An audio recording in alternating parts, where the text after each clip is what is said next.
noche o por la madrugada, que esté acompañado de síntomas alérgicos como la rinitis, la conjuntivitis, las lesiones atópicas en piel, ¿sí? Que esta obstrucción sea variable y en cortos periodos de tiempo, y después restituya.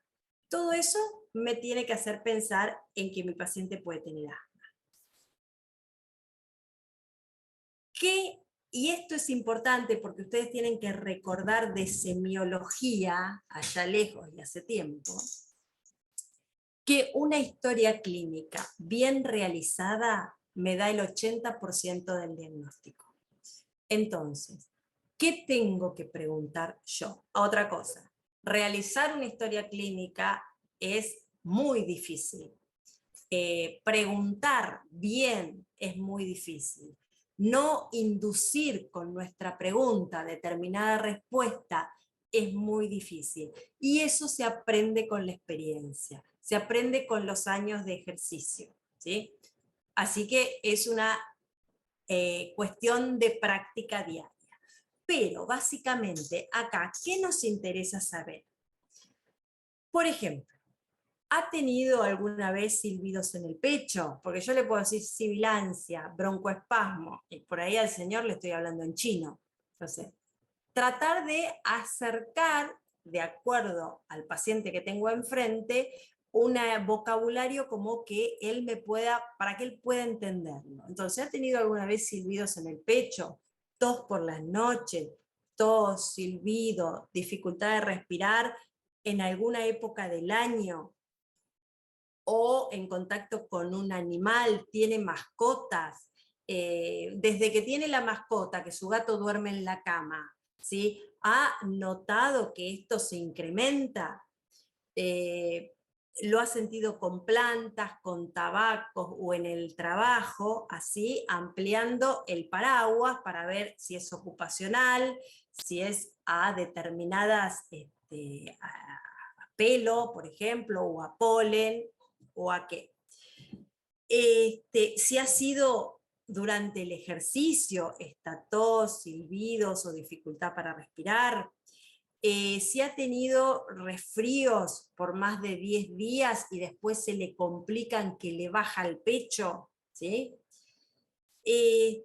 ¿Alguna vez en alguna consulta su médico le dio algún medicamento para ponérselo así, inhalar, ¿sí? Y esto le ha mejorado? ¿Es alérgico? ¿Tiene algún familiar que usted sepa que sea alérgico, que sea asmático? Bueno, estas son todas preguntas que nosotros no nos tenemos que olvidar de hacerle a nuestro paciente cuando sospechamos que puede tener un proceso asmático. Por ejemplo, hay muchas más, pero bueno. Y lo que yo les quiero decir que cada uno, ¿sí? La historia clínica, que es esto, ¿sí? Es lo más subjetivo. El interrogatorio de la historia clínica es lo más subjetivo y lo más personal de toda la historia clínica, porque si yo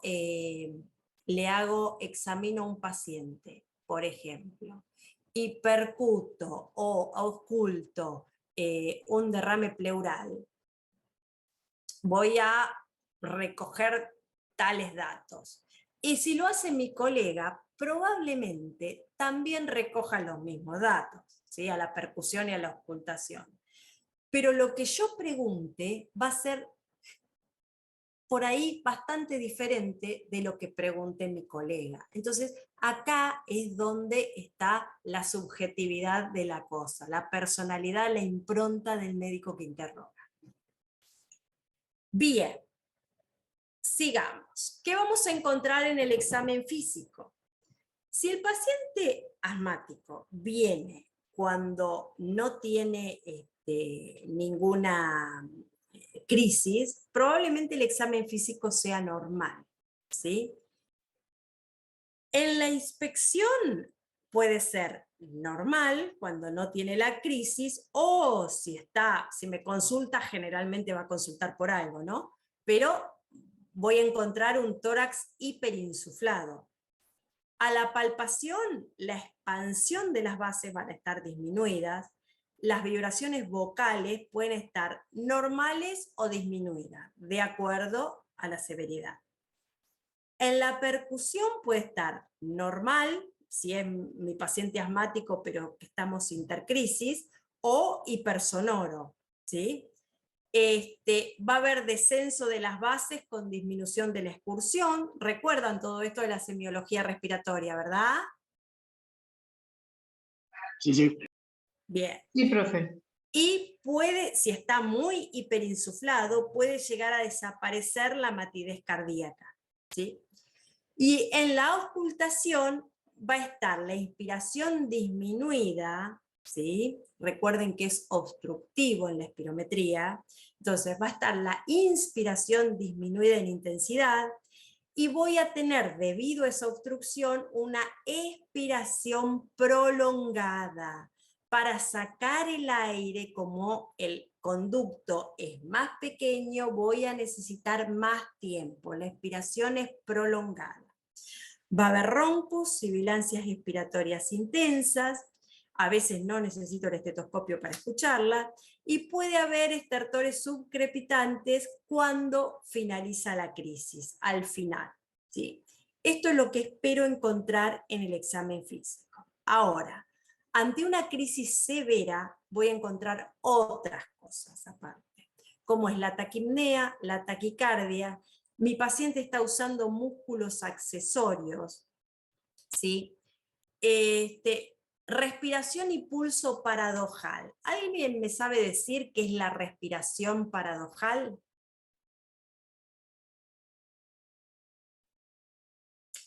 Cuando ustedes inspiran... Puede ser que sea que no responde a una respiración normal, a una inspiración y a una expiración normal. Sí. Es dificultosa, digamos, no es normal. No, No, el ciclo. sí, no es normal, pero lo que yo veo, en el asma puntualmente, lo que yo veo es que si yo inspiro, normalmente se infla el tórax, ¿sí? Eso es lo que ocurre normalmente. Bueno, en este caso, si yo inspiro, se hace abdominal, ¿sí? Por eso es paradojal. Se infla el abdomen. No tengo la capacidad de expandir las costillas. Puede tener también tiraje mi paciente. Tiraje se llama, está relacionado con la utilización de los músculos accesorios, por ejemplo, los intercostales y bueno, y todos los músculos que normalmente no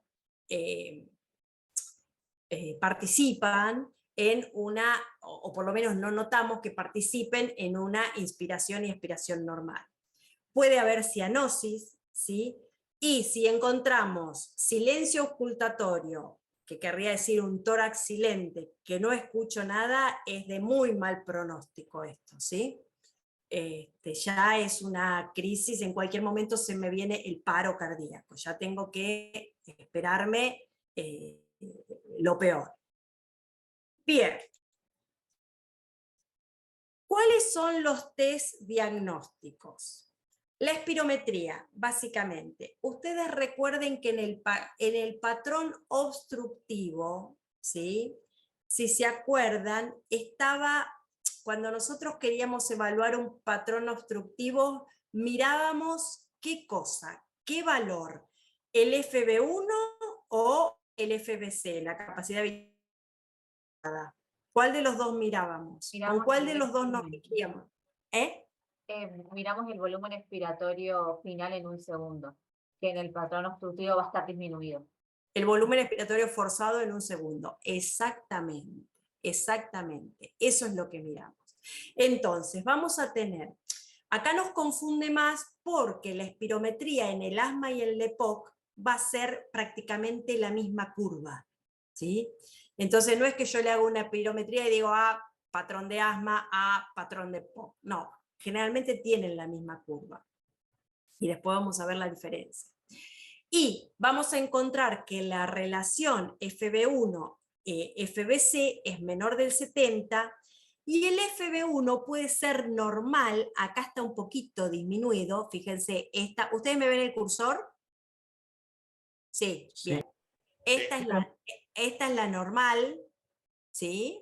Acá, la superior es la normal, y la más chiquita es característica de asma y de EPOC, ¿sí?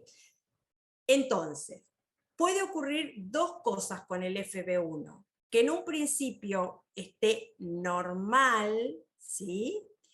O que esté disminuido, el del primer segundo, ¿sí? Acá. Y la curva morfológicamente se va a ver similar a una normal, pero más chiquita. Ahora, ¿cuál es? Yo digo, bueno, asma o EPOC, porque si las dos tienen la misma morfología, ¿cómo lo distingo? Hay algo que yo puedo hacer y que me va a dar la diferencia, que es la prueba del broncodilatador, ¿sí?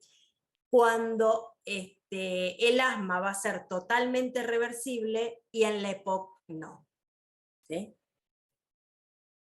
Va a ser reversible, pero no completa. A ver, acá alguien preguntó algo. Bien. Entonces, la espirometría, y acá no se asusten, yo puse parámetros para que ustedes vean de dónde sale, básicamente, de lo que estamos hablando. ¿Qué nos permite? Hacer el diagnóstico, objetivar, ¿sí? Las principales alteraciones funcionales del asma, que son la obstrucción del flujo aéreo, la reversibilidad, la variabilidad y la hiperreactividad bronquial. La obstrucción, ¿qué me la da? Esta relación FB1, FBC menor al 70. Cuando hablo de reversibilidad, ¿qué digo? Que cuando yo le hago el broncodilatador a mi paciente, le hago el PUF, ¿sí? Le hago una espirometría previa, le aplico un broncodilatador y le hago una espirometría posterior. Entonces, si es reversible, posterior al beta 2 tiene que aumentar un 12%, ¿sí? O 200 mililitros. Y también puedo hacer, que no sé si escucharon hablar, un picoflujo. Que el picoflujo es un aparatito muy barato que el paciente puede tener en su casa, que de hecho se aconseja para el control en el domicilio del asma, y si el picoflujo post-beta 2 es mayor al 20% o a 60 litros minutos, que te lo marca el aparatito. ¿Cómo se hace? Se pone el aparatito y se sopla con la mayor fuerza y rapidez que el paciente pueda. ¿Qué me va a permitir el picoflujo? El hecho de tenerlo en casa y que el paciente se puede medir en cualquier momento y yo lo educo, ¿sí? Le doy pautas y puedo avisarle que cuando la variabilidad sea de más de tanto, tiene que ir a la guardia, o tiene que consultar, o tiene que llamar al médico por lo menos, ¿sí? Para que le ajuste la medicación. Bien, también nos va a dar la severidad, ¿sí? Y la variabilidad. Un picoflujo mayor al 20%, que ocurra más de 3 días en una semana, o sea, mayor al 20% es cuando yo me lo hago varias veces y esa variabilidad entre una y otra supera el 20%. No sé si me explico, ¿sí? Si esta variabilidad ocurre más de 3 días por semana en un periodo que va por más de 2 semanas, ¿sí? Bueno, ahí es, cuanto más variable es, más inestable está mi paciente, más mal controlado está mi paciente. ¿Cómo se saca esa variabilidad?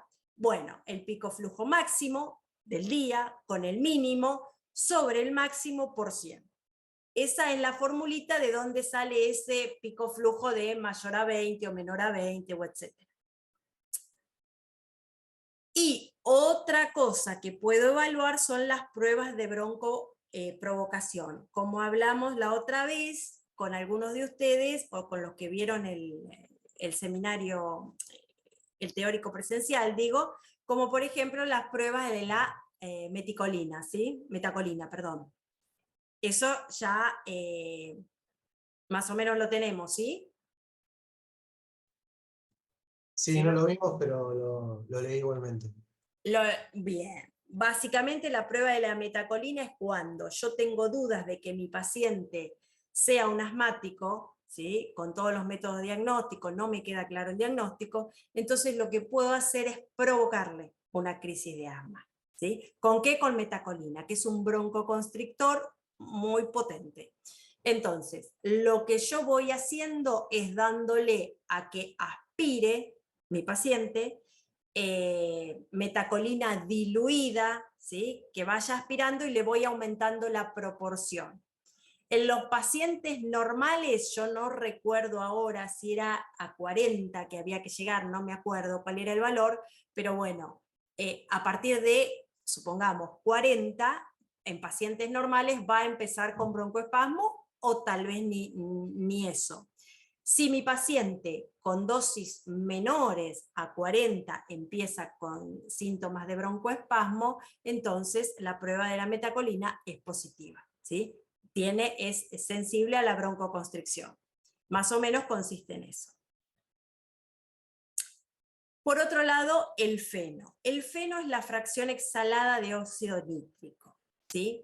Es una medida no invasiva que me marca mi inflamación bronquial en el fenotipo alérgico T2 y está relacionada con la inflamación eosinofílica. El punto de corte que se ha establecido es mayor a 40 partículas por billón, ¿sí? Y lo que hago es que el paciente sopla y yo mido el óxido nítrico expirado, ¿sí? Y entonces si es mayor a 40 partículas por billón o menor, ¿sí?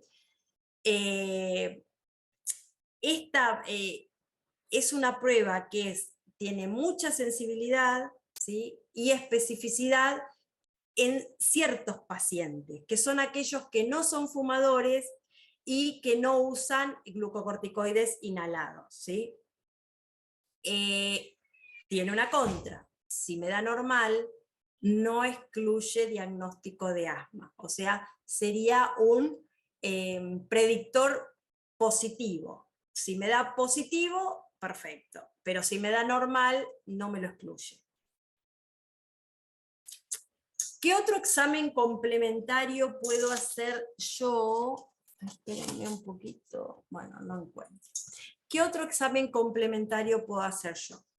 Todo el laboratorio para estudios de alergias, todo lo que se refiere a la medición de eosinófilos en sangre y eosinófilos en esputo, las inmunoglobulinas, sobre todo tengo en cuenta la inmunoglobulina E. Puedo hacer, ¿vieron los test de alergias con punciones a cuáles reacciono? También son útiles. Una radiografía de tórax. ¿Qué me puede dar? Que sea normal, intercrisis o en la crisis va a estar hiperinsuflado.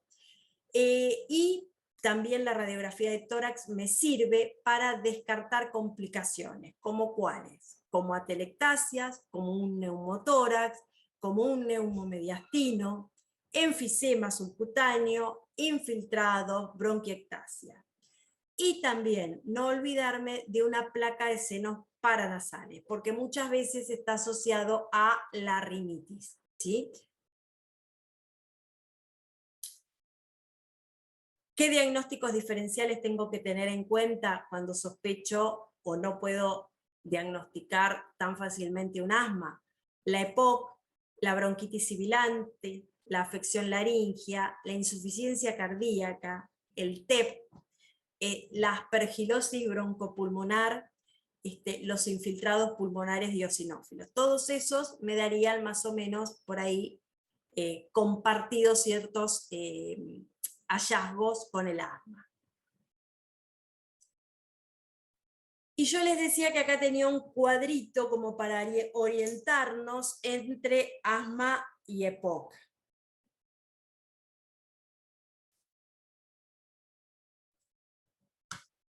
La edad.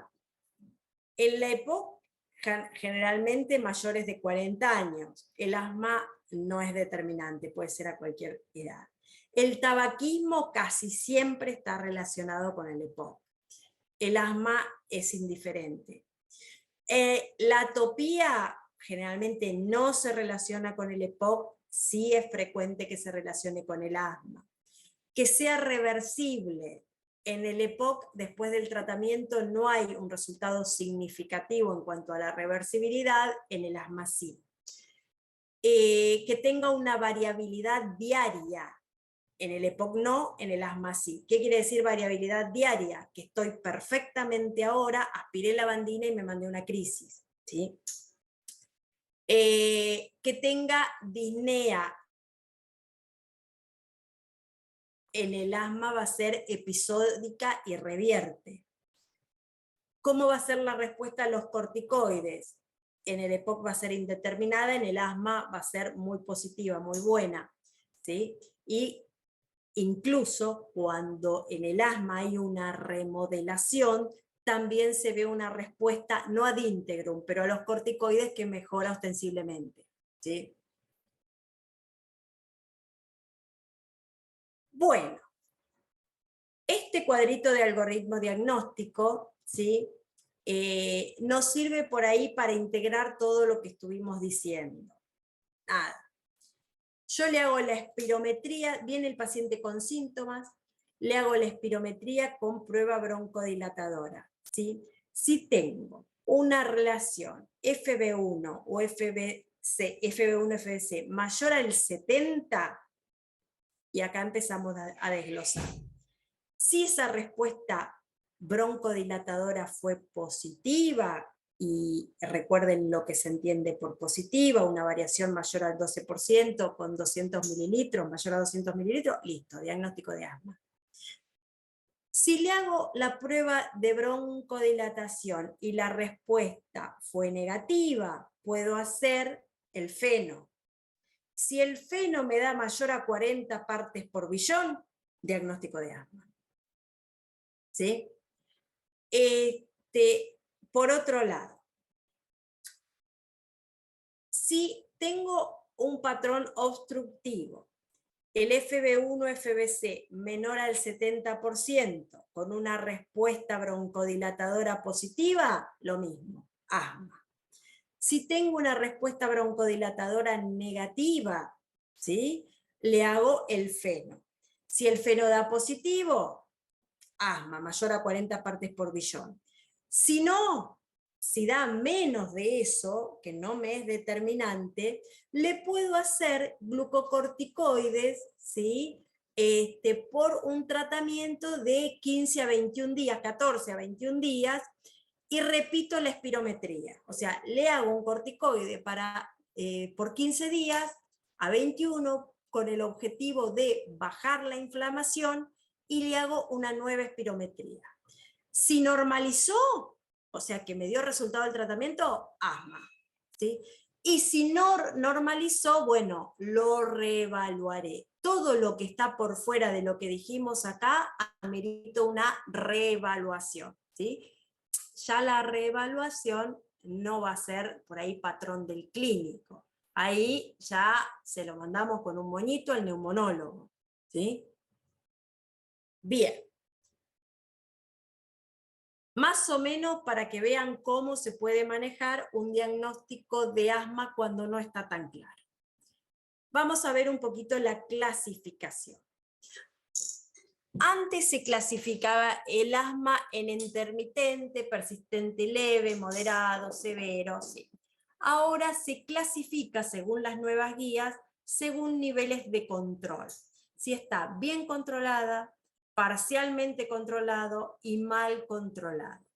Y es lo que yo le decía, en función a esos niveles de control, que ahora vamos a ver cuáles son las variables, voy a escalonar el tratamiento.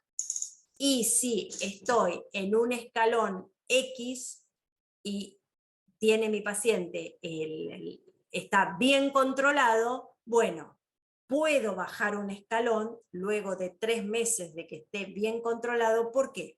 Porque el objetivo es que mi paciente esté con la menor medicación posible, ¿sí? Bueno, esto vamos a ver. Cuando yo hablo de niveles de control, ¿qué se entiende bien controlado, más o menos controlado o mal controlado? Bien, fíjense, bien controlado. Tiene ningún síntoma diurno o menos de 2 días al mes con síntomas. No tiene limitación de actividades. ¿Tiene síntomas nocturnos o despertares? No, ninguno.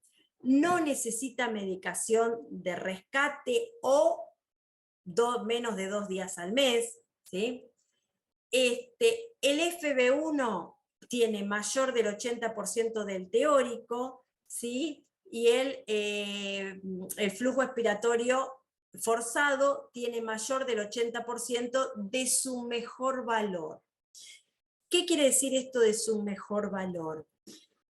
Yo a mi paciente lo puedo controlar con los valores teóricos, que de hecho yo pongo en la espirometría, antes de hacerle la espirometría, en el aparato cargo peso, talla, edad, raza, ¿sí? Y así el espirómetro me va a tirar un patrón. Y yo voy a ver cuando mi paciente sopla, el espirómetro me va a decir a cuánto, a qué porcentaje de ese patrón llegó mi paciente. Pero lo estoy controlando con un patrón, ¿sí? En cambio, con el pico flujo, yo lo comparo con su mejor valor. Comparo a mi paciente con él mismo, cómo estuvo, ¿sí? Si está mejor o si empeoró. Entonces, digamos que es lo que al final a mí me importa, porque el patrón está todo muy bien, pero a mí me importa saber cómo viene evolucionando mi paciente, que la comparación sea con el mismo. Bueno, y otra cosa que tiene el bien controlado es que no presenta exacerbaciones. ¿Cuándo se entiende que está parcialmente controlado? Cuando tiene síntomas diurnos más de 2 días al mes, cuando tiene alguna limitación de actividad, cuando tiene algún despertar nocturno, cuando ha necesitado más de 2 días al mes en medicación para el rescate, ¿sí? Cuando el FB1 es menos del 80% del teórico y el PEF es menos del 80% del mejor valor suyo, ¿no? Y cuando las exacerbaciones son más de 1 por año. Siguiendo, ¿qué se entiende por mal controlado? Si tiene más de 3 características del anterior, ¿sí? Y si tiene más de 1 en cualquier semana, ¿sí? De alguna exacerbación. Esto ya está mal controlado. Y de acuerdo a los niveles de control, yo voy a implementar las modificaciones que considere. ¿Es el peak flow? Sí, es el peak flow. Hay que a Juan. Profe, ¿le puedo hacer una consulta? Dale. Entonces, para clasificar el asma, ¿lo clasifico según el libro en asma intermitente, persistente o severo, o según esto de bien controlado, parcialmente o mal controlado? Como que no, viste, tengo como un lío ahí. Bueno, esas son las cosas que a veces con la bibliografía se nos generaba. Esta clase que ustedes están viendo acá es lo último de las guías. ¿sí? Claro, como que Las deberíamos guías tomar son, esto. claro, las guías son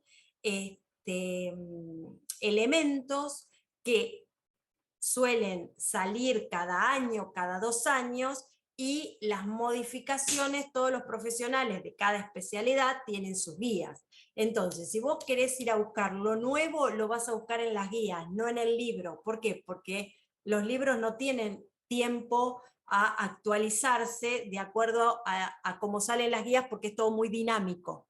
No sé si me explico. Esto es lo nuevo en niveles de control. Léete el libro y léete las guías. ¿sí? Y, profe, en el examen, si me toman, pongo lo de las guías, por ejemplo, y con eso puedo justificar mi respuesta, Sí. digamos. Sí, Ok. totalmente. Sí, totalmente. Y de hecho, yo no sé si me pareció ver en el libro, de la cátedra que hay un cartelón así que dice que Claro, los sí. level. Ahí Sí, está. y abajo de eso dice lo del asma intermitente, entonces no sabía como si quedarme con lo de la guía o quedarme con lo del libro del rey. Bueno, en fin, espero haberte respondido. Bien, listo, muchas gracias. De nada. Bien, y ahora sí vamos a puntuar lo que nos sería el tema de la clase de hoy. El tratamiento. ¿Cuáles son cuando yo implemento un tratamiento tengo que tener objetivos, ¿sí? Bien, el objetivo en este caso es el control de los síntomas básicamente, ¿sí? Y prevenir que aparezcan nuevas crisis, o sea, prevenir lo más que se pueda las exacerbaciones.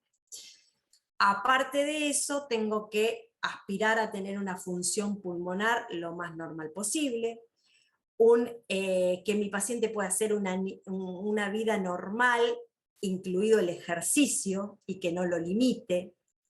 Debo prevenir el remodelamiento asociado, como ya lo dijimos, a las exacerbaciones, ¿sí? Por supuesto, evitar la mortalidad, pico flujo o FB1 que sea mayor al 80%, con oscilaciones diarias que no sean, o sea, que sean menores al 20, que no sean mayores al 20. Y a su vez, ustedes saben que la farmacología para el asma, hay algunos grupos, ejemplo, corticoides sistémicos, que si bien son necesarios, si bien los vamos a usar, pero el uso de corticoides sistémicos por largo tiempo trae efectos adversos no deseados importantes. Entonces, tratar de tener a mi paciente lo más estable posible para que no necesite esos tratamientos, por ejemplo, para prevenir efectos adversos. Si se necesita, se necesita.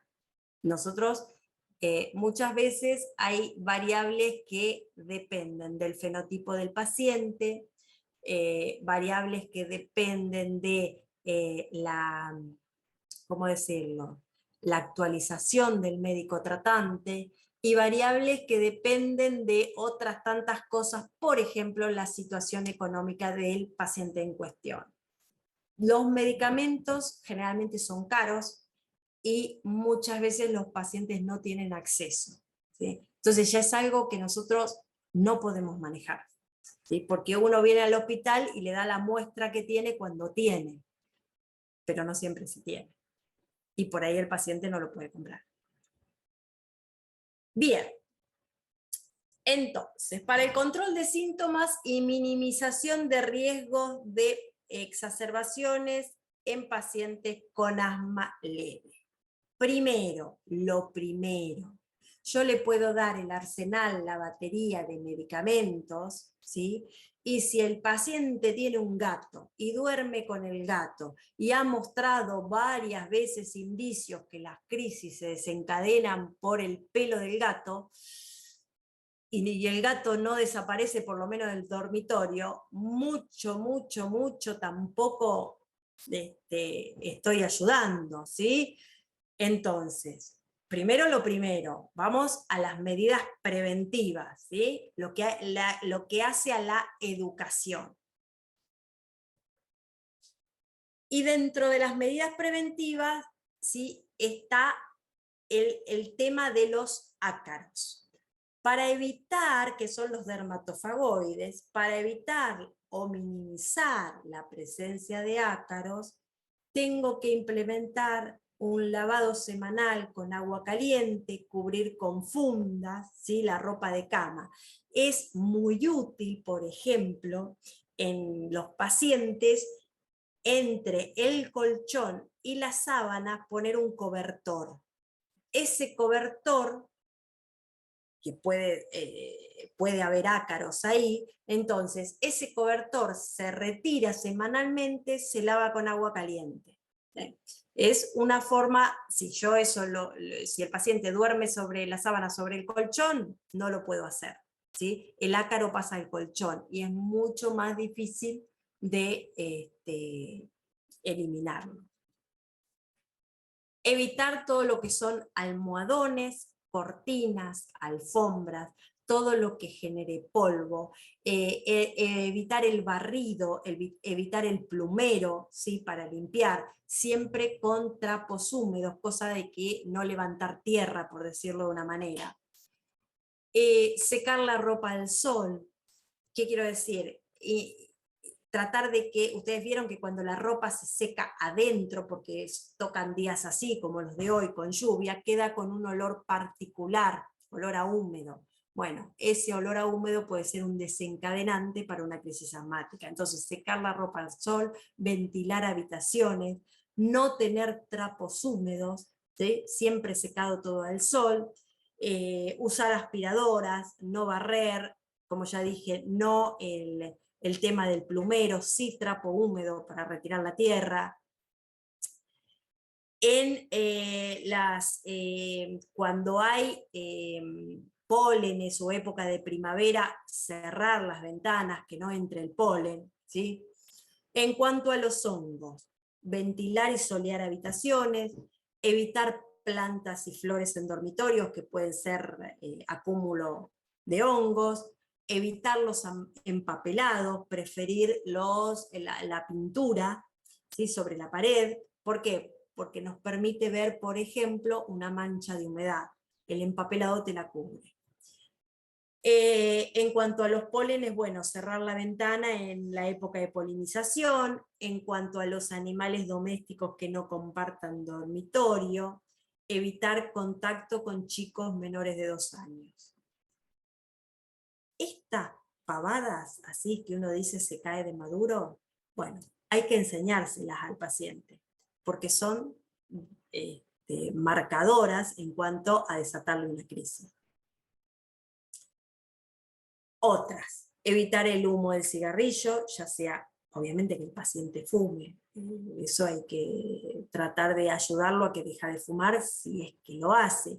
Y si no, el hecho de que sea un fumador pasivo, que comparta una habitación con un fumador, bueno, también. La exposición ocupacional, algunos alimentos, ¿sí? Algunos aditivos y conservantes, que eso es, hay pacientes que identifican, comí frutillas y me broté todo, comí tomate y me agarró como una cosa acá, o con el melón. Bueno, tratar de evitarlo. Y por otro lado, evitar los sulfitos, por ejemplo. ¿Dónde están? En las papas procesadas, papa frita. ¿Quién no come papa frita de paquete? ¿Sí? Los camarones y los mariscos también son alimentos potencialmente alergenos.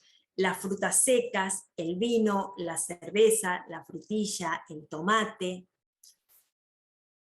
Evitar insecticidas, sahumerios, olores fuertes, desodorantes de ambiente, esos limpiadores de piso que tienen un olor a amoníaco bastante penetrante, la lavandina, hay los betabloqueantes, incluidos betabloqueantes que se dan como colirios, ¿sí? Y ácido acetilsalicílico y AINES en determinados pacientes. ¿Por qué? Porque hay una relación como que estos fármacos pueden llegar a gatillar una crisis asmática, pueden ser un gatillo. Y bueno, en el clima, lo que dijimos, el frío, la polución, el humo, tratar de evitar los cambios de temperatura ambiental muy bruscos. ¿Qué quiero decir con esto? Que no tenga la calefacción a 28 en casa cuando afuera hace 2 grados, porque si llego a salir, el cambio brusco me puede desencadenar una crisis, ¿sí? Que el cambio sea lo menos brusco posible. El descenso de peso ayuda a mejorar el control del asma, sobre todo porque ustedes vieron que el diafragma se puede expandir mejor cuando el individuo ha perdido peso. El estrés emocional, la rinitis, la sinusitis, los pólipos nasales, el reflujo gastroesofágico, muchas veces son desencadenantes de episodios en la madrugada de crisis asmática, o de tos de origen desconocido, ¿sí? Cuando yo tengo un paciente con tos y no ando, o sea, no tiene ningún proceso respiratorio, independientemente del asma, ¿no? Tengo que sospechar un reflujo gastroesofágico, más si se da por la noche. Bueno, para el tratamiento crónico, debo garantizar el control.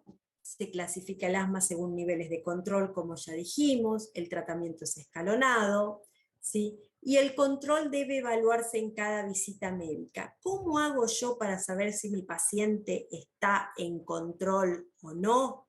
Bueno, hay un cuestionario que a mí me ayuda mucho, que el paciente debería contestar y que vemos cómo se cumplieron los objetivos. Él lo trae hecho y en la consulta evaluamos si se cumplieron los objetivos o no. Por ejemplo, bueno, esto nada, vamos rápido si no, no vamos a llegar. En cuanto a grados de control y acción terapéutica, es lo que yo les decía. Si yo estoy bien controlado, voy a bajar los fármacos al escalón anterior. Si en el escalón que estoy tuve un mal control, voy a subir los fármacos.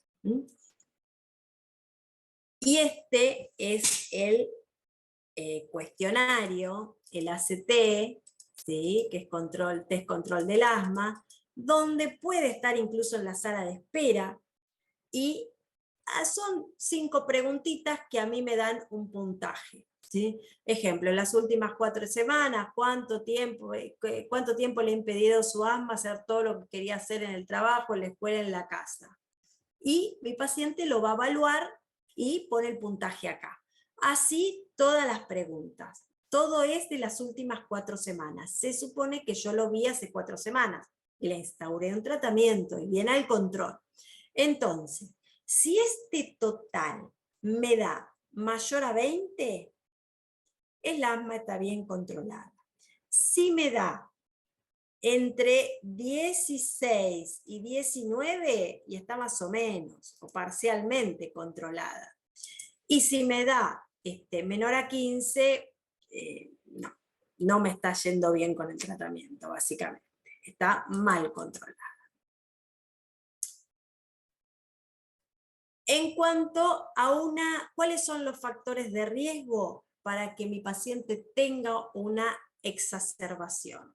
Bueno, que este cuestionario del que estamos hablando me dé menos de 20, ¿sí?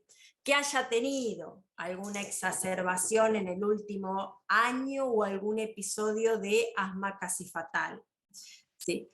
Que no utilice los corticoides inhalados. ¿Por qué? Ante una necesidad, se entiende, ¿no?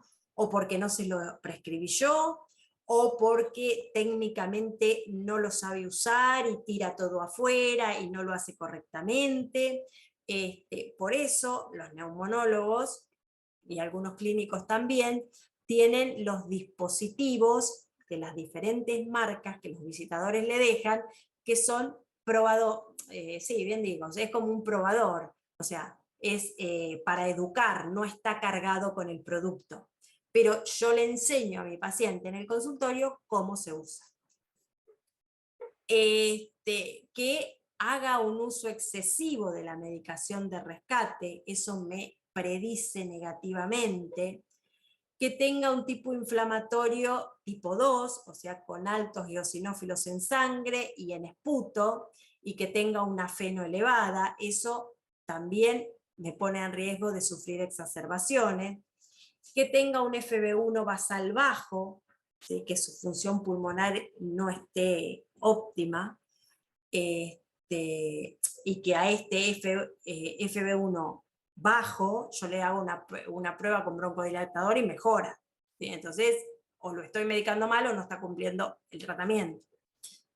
Que tenga problemas sociales, que no puede acceder a la medicación, que tenga exposición al humo, a los alérgenos, a la polución, alguna comorbilidad como es la obesidad, como asociado a la obesidad el síndrome de apneas del sueño, rinosinusitis crónica, reflujo gastroesofágico, alergias, embarazo.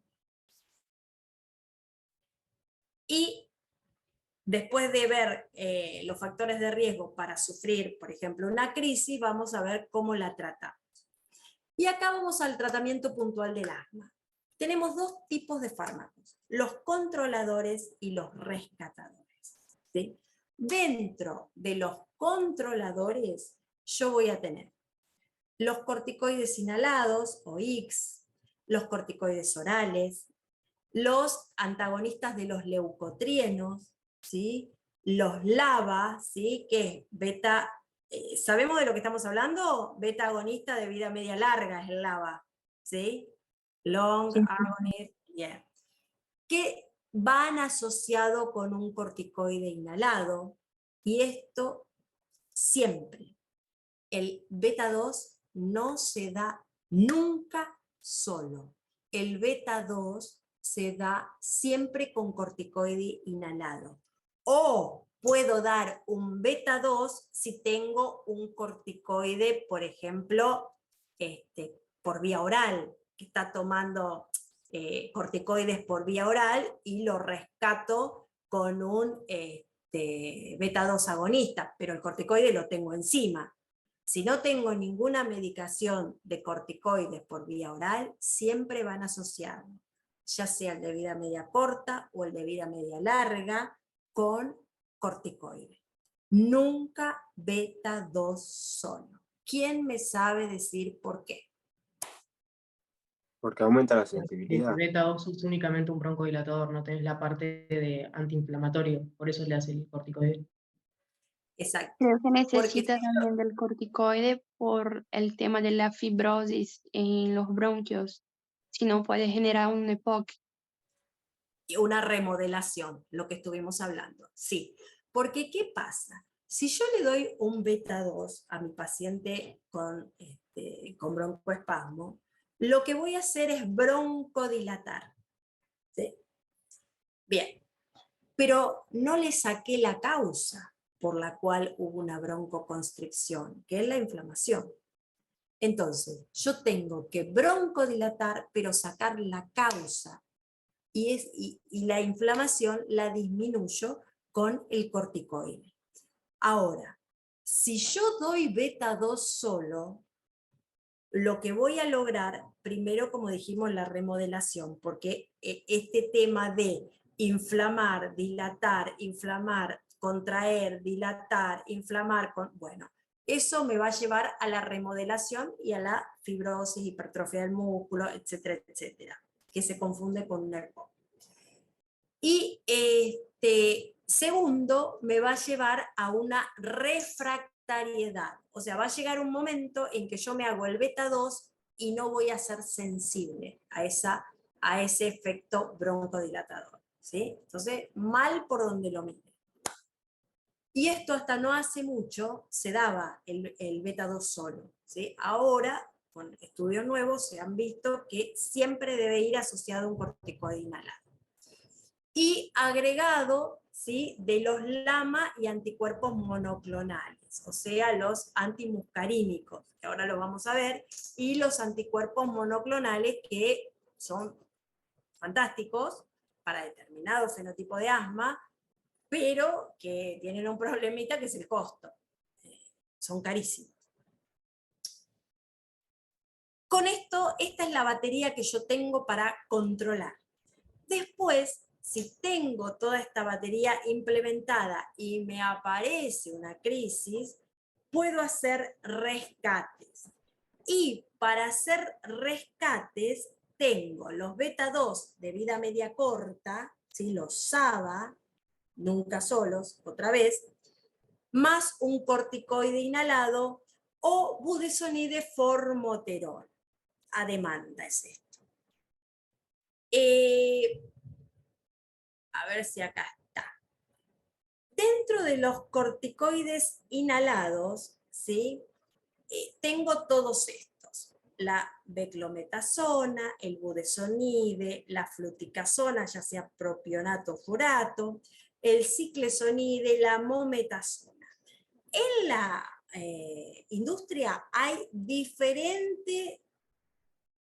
varias, muchísimas asociaciones de corticoides inhalados y beta 2. ¿Sí? Tengo para elegir ya sea en puff, en polvo seco, en discos, montón de presentaciones. No vienen al caso ahora.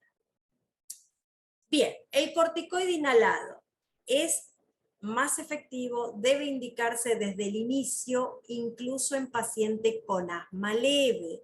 Antes no se hacía eso. Estos son uno de los cambios de las últimas guías.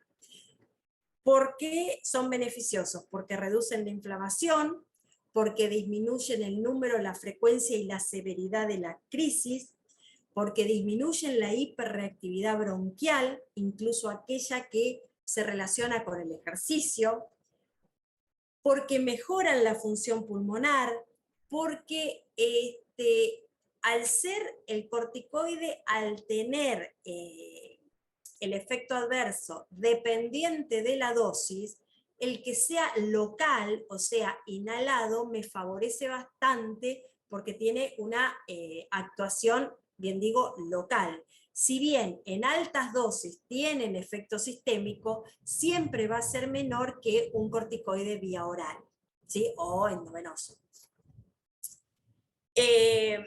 Vienen en diferentes presentaciones, pero básicamente se los puede nebulizar o en polvo seco o aerosol.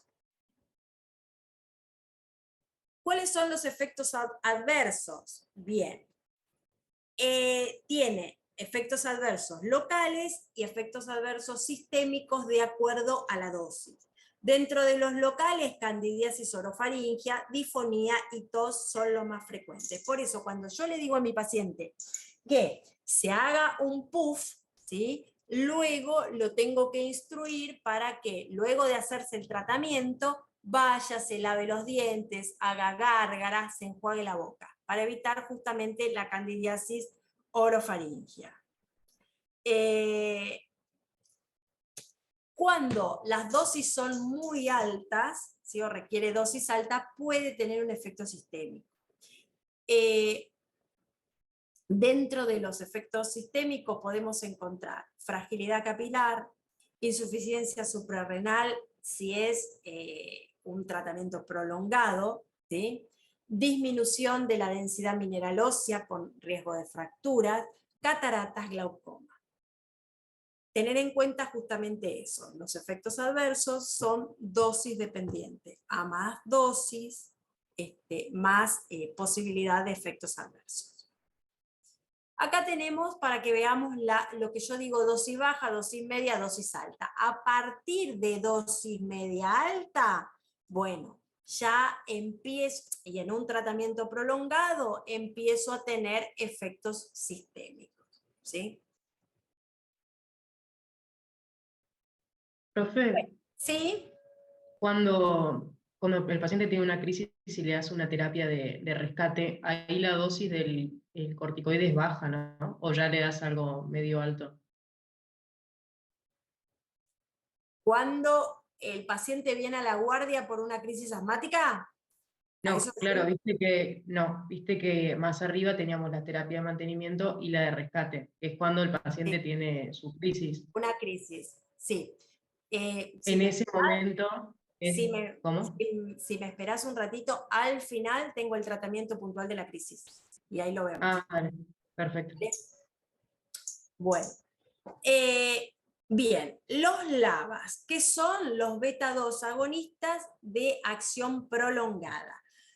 Pregunta de examen, porque acá yo se los presento y de hecho en las guías está como de acción prolongada, pero una pregunta de un examen de neumo fue cuáles eran de acción, yo no me acuerdo bien cuáles eran de acción, pónganle ultra.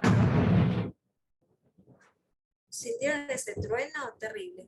Ultra prolongada, como que hacía una distinción entre vida media, moderada y ultra prolongada, por decirles algo. Bueno, los de mayor vida media son el bilanterol y el indacaterol, ¿sí?, de esto. Todos son de vida media larga, Los más prolongados son el bilanterol e indacaterol. Se los digo por la duda. Viste que nunca falta con el doctor Rey alguna pregunta de esa. Bien, como ya lo vamos a repetir otras veces, nunca deben ser utilizados como monoterapia. Siempre se lo asocia al corticoide inhalado, ¿sí? ¿Por qué? Porque solos no reducen la inflamación. Hay múltiples combinaciones y múltiples laboratorios y múltiples precios y múltiples marcas que están todas acá. Bien. Alivian los síntomas, disminuyen el asma nocturno, disminuyen las exacerbaciones y mejoran el control, que es esto que nosotros estamos buscando, ¿sí? Y nos ahorran dosis más altas de corticoides. El budesonide formoterol puede ser usado como mantenimiento, ¿sí? Pero también como rescate, y ya lo vamos a ver más adelante. Y ustedes dicen, ¿por qué el formoterol, que es de vida media prolongada o de acción prolongada, lo puedo usar? Porque empieza a actuar al poco tiempo de inhalado. Tiene un comienzo de acción rápido, más rápido que los otros. Entonces, cuando veamos la terapéutica, vamos a ver que como rescate, ¿sí?, en vez de salbutamol, puede usar formoterol, ¿sí?, porque empieza a actuar rápidamente. ¿Cuáles son los efectos adversos? Puede dar taquicardia por estimulación cardiovascular, temblor, hipocalemia. Cuando se usan sin corticoide inhalado, que nunca se debe hacer, bueno, pueden resultar refractarios, o sea, yo doy la medicación y no me hace efecto, ¿sí? Y hay un aumento también de la mortalidad cuando no se asocian a corticoides inhalados. Aparte de la refractariedad, me pueden dar aumento de la mortalidad. Los antileucotrienos.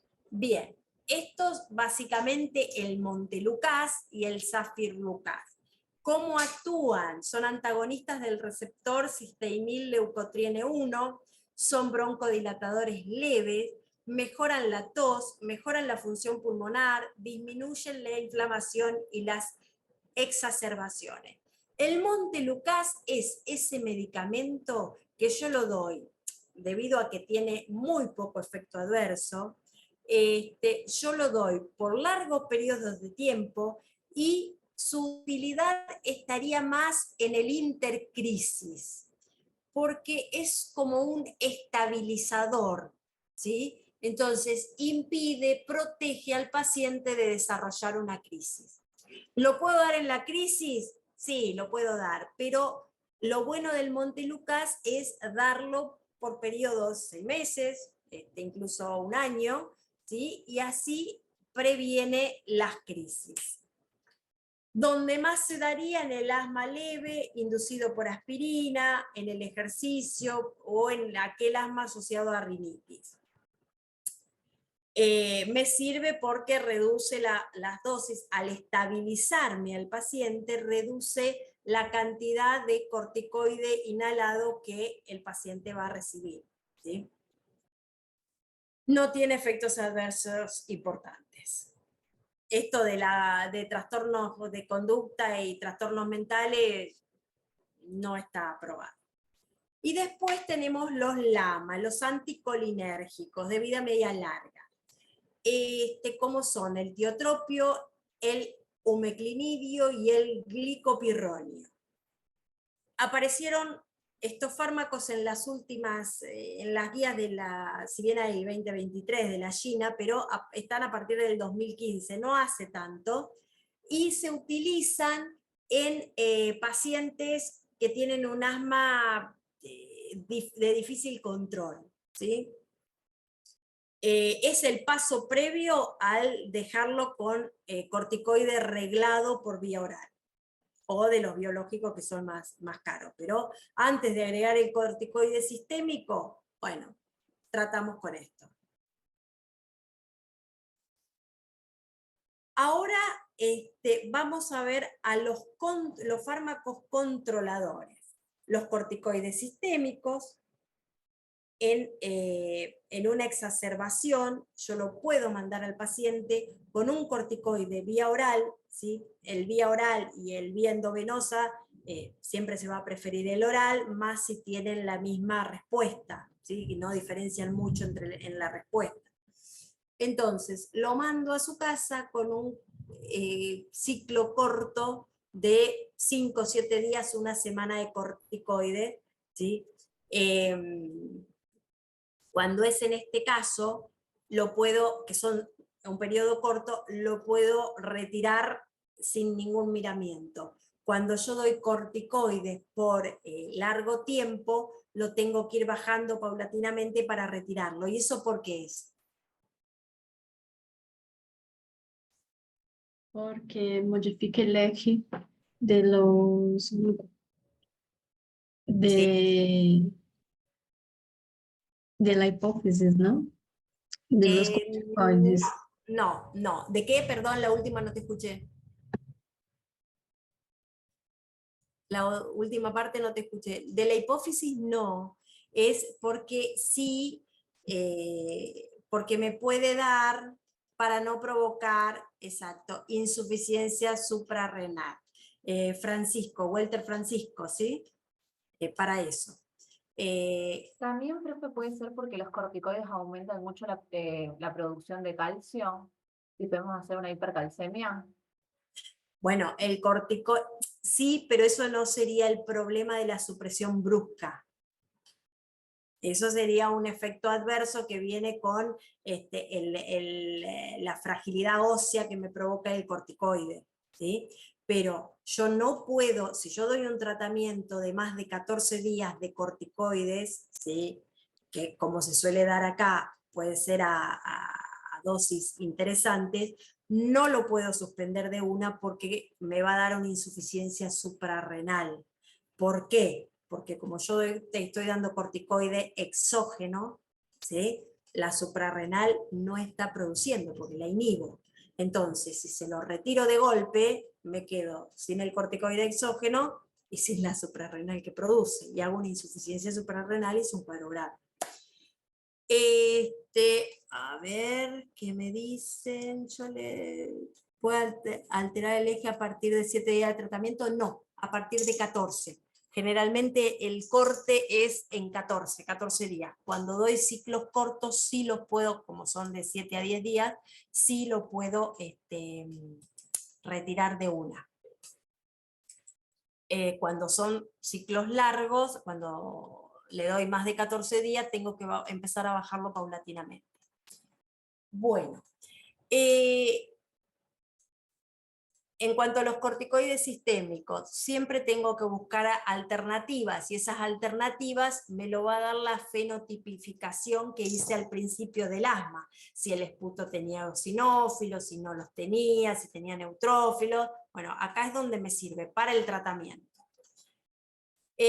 ¿Cuáles son, en cuanto a los corticoides sistémicos, los efectos adversos? La osteoporosis, la fragilidad ósea, la hipertensión, la diabetes. En pacientes hipertensos y diabéticos de base, yo tengo que tener en cuenta que el corticoide les va a disparar la glucemia y les va a disparar la presión.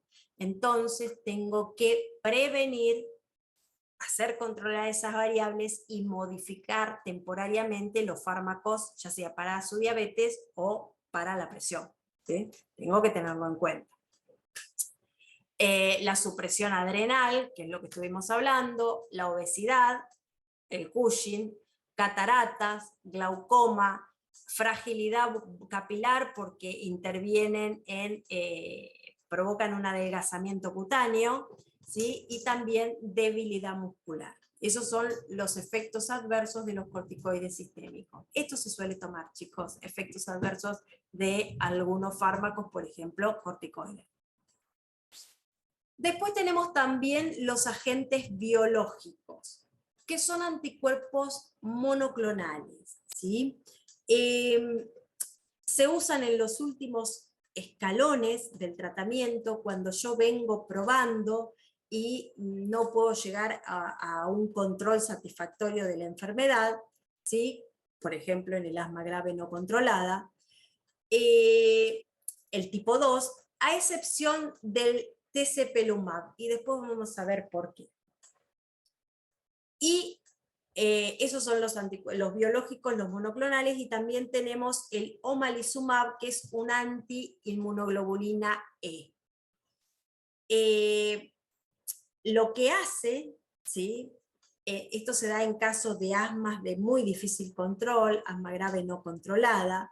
Esto lo que hace es actuar sobre los niveles elevados de inmunoglobulina E, y al disminuirlo, disminuyen también las exacerbaciones, ¿sí?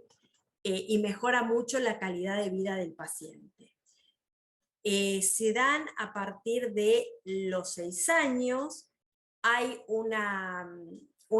para las dosis hay una tablita que el médico mira, ¿sí? Y de acuerdo a los valores de IgE, es tanta dosis del fármaco, ¿sí? Y también está relacionado con el peso corporal del paciente, eso es individual para cada paciente. Pero más o menos, acá les puse como para que puedan ver, 75 a 600 miligramos se da subcutáneo cada 2 a 4 semanas. Estos son carísimos. El mepolizumab también es un anti-interleuquina 5. Ustedes vieron que en la génesis de la inflamación del asma están las interleuquinas dentro de las más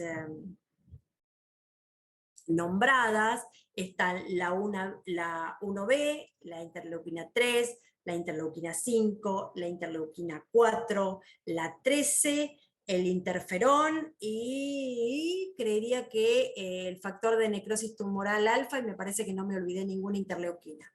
Entonces, a grandes rasgos, en estas interleuquinas lo que hacen es actuar sobre, tienen relación con los eosinófilos. Y entonces los fármacos apuntan acá a controlar los eosinófilos. Bien, ¿qué más?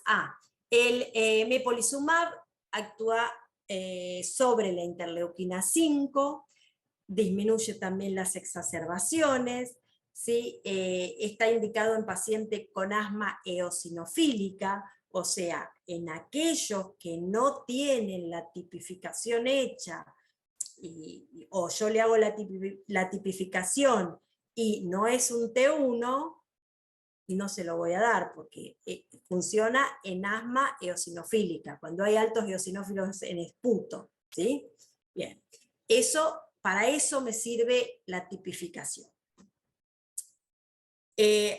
Anda muy bien en lo que son los procesos rinosilosales crónicos, con poliposis nasal, básicamente en eso, la granulomatosis con poliangiitis, sí, pero más raro. El benralizumab actúa a nivel del receptor alfa de la interleuquina 5, y también reduce las exacerbaciones, mejora la función pulmonar, disminuye los síntomas de asma en pacientes que tienen eosinófilos bastante altos, ¿sí? Se indica a partir de los 18 años y en dosis mensuales. El dupilumab actúa con las interleuquinas 4 e interleuquinas 13, ¿sí? La interleuquina 13, recuerden que tiene acción sobre el músculo liso del aparato respiratorio, entonces provoca una broncoconstricción a nivel músculo, digamos. Se usa a partir de mayores de 12 años con asma grave no controlada, siempre teniendo en cuenta el valor de los eosinófilos, ¿sí? Y en este caso el feno también. Recuerden que más de 20 partes por millón era diagnóstico de asma, estos tienen más de 25. Y también se da subcutáneo y cada 15 días.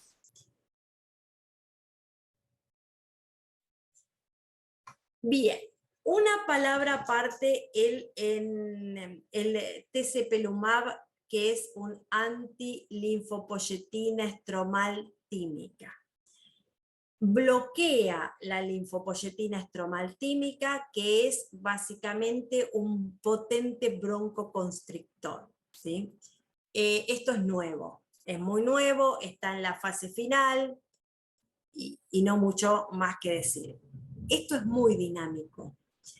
Por eso a la pregunta de ustedes si se fijan en el libro o en las guías, bueno, lo más actual es lo de las guías. Ustedes siempre guíense por las guías. Lean el libro porque nunca falta alguien que no haga la especialidad y no lo tenga tan presente. Entonces, lean las dos cosas. Para ustedes, lo nuevo, lo último, es lo de la guía.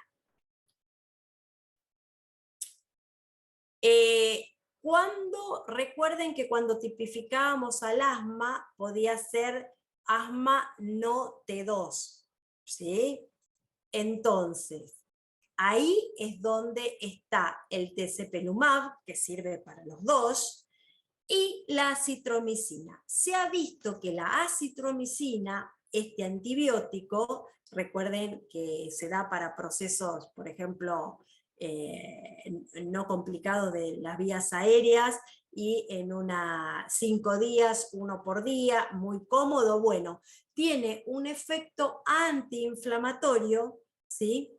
Y ayuda en prevenir las exacerbaciones y mejorar la calidad de vida en los pacientes con asma. Cuando no andan con estas medicaciones, se puede intentar algo que se llama termoplastia bronquial, y que también el doctor Rey ha preguntado, tenganlo en cuenta, y esto se hace por fibrobroncoscopía, y es la aplicación de calor sobre el músculo liso por un mecanismo de radiofrecuencia. Se aplican, creo que hasta 60 grados, y se va como quemando, ¿sí? Toda el área, y eso produce una broncodilatación. Tiene un efecto bastante duradero, entre 5 a 10 años, y se hace como último recurso, digamos, porque es un método invasivo, si queremos. Entonces sería como último recurso cuando nos han fallado todas las anteriores instancias. Acá vamos al tratamiento de rescate en el asma. Se usan los beta-2 agonistas, o sea, yo tengo un tratamiento X en mi paciente y tiene una crisis. Le voy a hacer un tratamiento de rescate. Ya está con un tratamiento de base, por ejemplo, ¿sí? Entonces, ¿qué voy a usar? Los beta-2 agonistas de vida media corta. El salbutamol. Nunca solo. Recuerden, siempre asociado a corticoide inhalado. El beta-2 más el corticoide. Bien. Los beta-2 de vida media corta son inhalatorios, son broncodilatadores, se dan el tratamiento del broncoespasmo episódico, siempre asociado a corticoides, se da en el asma inducido con ejercicio, se le dice al paciente que se haga un puff, por ejemplo, antes de ir a jugar el picadito. Se usan a demanda en cualquier estadio, nunca solos, siempre con IX, con corticoide inhalado. ¿Qué efecto adverso tiene? Temblor, taquicardia, arritmia, hipocalemia, taquifilaxia. ¿Taquifilaxia qué significa? ¿Alguien recuerda?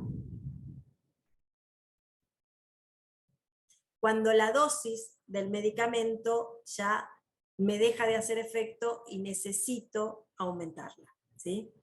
Cuando me acostumbro, si quieren decirlo en términos vulgares, al medicamento y necesito mayor dosis.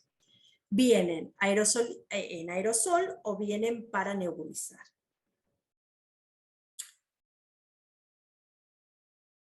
También se usan para el rescate los anticolinérgicos de acción corta, los SAMAs, como cuál, el bromuro de ipratropio. Se usa en crisis agudas, en combinación con beta-2 agonista de vida media corta. No se usan en el crónico, se usan en el rescate. ¿Por qué? Porque este anticolinérgico el agregado del anticolinérgico muchas veces me evita una internación de mi paciente que vino a la guardia. Lo tengo ahí, lo espero. ¿Cuánto lo espero? Y un par de horas. Si en 2 horas el paciente que vino a la guardia por una crisis de asma no mejoró, no tiene el resultado que yo esperaba, bueno, no ando paveando, esperando, que lo interno. Y seguimos tratamiento internado. No se pierde tiempo en eso. Si el paciente va a andar con el tratamiento, yo lo voy a observar horita y media, 2 horitas, y tiene que tener una franca mejoría.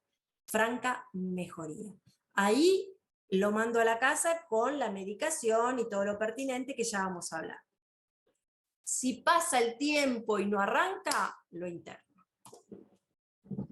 Los efectos adversos de estos anticolinérgicos dan sequedad bucal y dan un gusto feo en la boca. Y después tenemos el budesonide formoterol, ¿sí? O sea, voy a usar el formoterol, que es de vida media larga. ¿Por qué? Porque en esta combinación lo puedo usar porque el formoterol tiene un comienzo de acción rápido. Entonces, esto es la ventaja que nos da esta combinación de fármacos, budesonide formoterol, que lo puedo usar para tratamiento de base y también como rescate.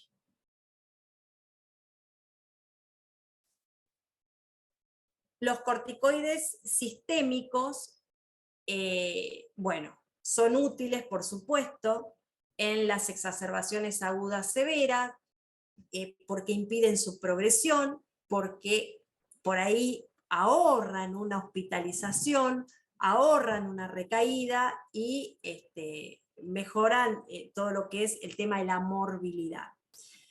Entre el oral y el endovenoso, voy a preferir el oral, si puedo. ¿Por qué? Porque son iguales de efectivos. Entonces, si puedo ahorrarle un pinchazo al paciente o ponerle una vía, mejor, se lo doy por vía oral. Puedo hacer un curso corto que es una dosis de 40 a 50 miligramos de prednisona por día durante 5 a 7 días. Con esto yo lo mandaría, el paciente vino a la guardia y lo mandaría a su casa con prednisona por 5 a 7 días, 40 a 50 miligramos día de base. Después suspendo. Recuerden que puedo suspender abruptamente si no supero los 14 días. Bueno, vamos a ver acá. Esto son justamente de las guías Gina, de las últimas, del 2023, del año pasado, para que vean lo que yo les decía de los estadios, los escalones del tratamiento. ¿Y por qué hay 2, que son básicamente lo mismo? Porque uno contempla que en la terapia de tratamiento se le dé el formoterol con corticoide inhalado. Y si ustedes recuerdan, yo puedo usarlo para rescate también, al formoterol con corticoide inhalado. Hay otras terapias que son distintas al formoterol, que también son muy buenas, entonces yo voy a rescatar con salbutamol, ¿sí? Que es un beta-2 de vida media corta.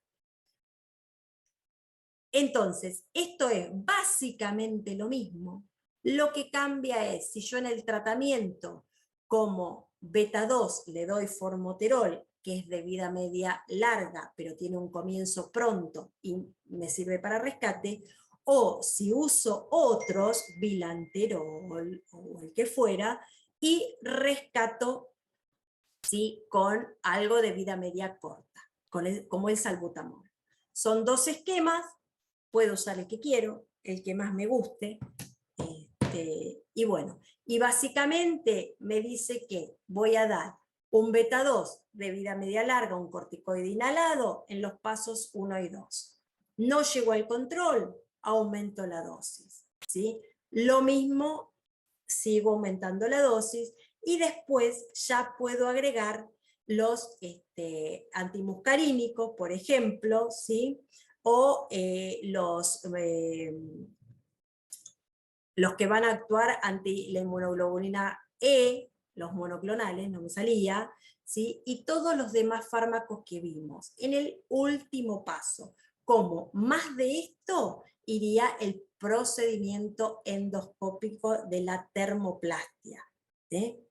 Ultísimo recurso, último. Y esto, lo mismo, simplemente que acá, como voy a tener otro de vida media larga, diferente al formoterol, que no va a empezar a actuar más rápido, en el rescate yo le voy a tener que hacer un PAF de algo como por ejemplo, como el salbutamol, que le actúa ya, ¿sí? Los antileucotrienos, el Montelukast, por ejemplo, yo lo puedo agregar en cualquier momento de estos escalones, porque lo que me ayudan es a evitar los procesos inflamatorios y aumentar el espacio intercrisis, ¿sí? Esto es lo que yo decía cuando hablaba de esquemas, de escalones de tratamiento. Ahora bien, mi paciente lo vengo tratando, viene bien, estoy en el escalón 4, ¿no?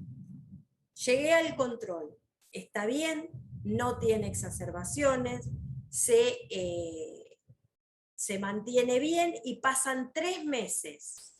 Bueno, y está perfecto. Intento bajar al 3.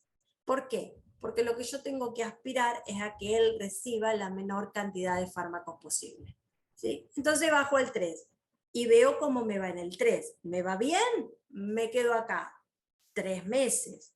Si estuviera fantástico, bajo. Generalmente me voy a quedar en el 3. Yo ahí voy a tener que ver que ande bien en el escalón 3 con esta dosis y que no necesite volver al 4. Bueno, esto era como gráfico para que lo vean. Las técnicas de inhalación, las diferentes presentaciones, en polvo seco, en aerocámaras. Esto generalmente se hace para chicos, que es más difícil, bueno, a veces no tan chicos, que aprendan el correcto uso para aprovechar el medicamento. Y los cartuchos presurizados, fíjense las diferentes presentaciones. En el asma grave no controlada, bien. Esto está en el, les hago una pregunta, ¿está en el programa asma grave no controlada? No, ¿no? A ver, alguien que lo mire, porque estamos con el tiempo un poco... Ahí lo busco, profe, espera. Bueno, mientras tanto vamos a ver qué se llama asma grave no controlada. Aquellos que en el control, en el test de control de asma, el ACT, ¿se acuerdan que el paciente hacía en su casa o en el consultorio? Y le daba, nos daba a nosotros, que no está. Bien, vamos a verlo a grandes rasgos entonces.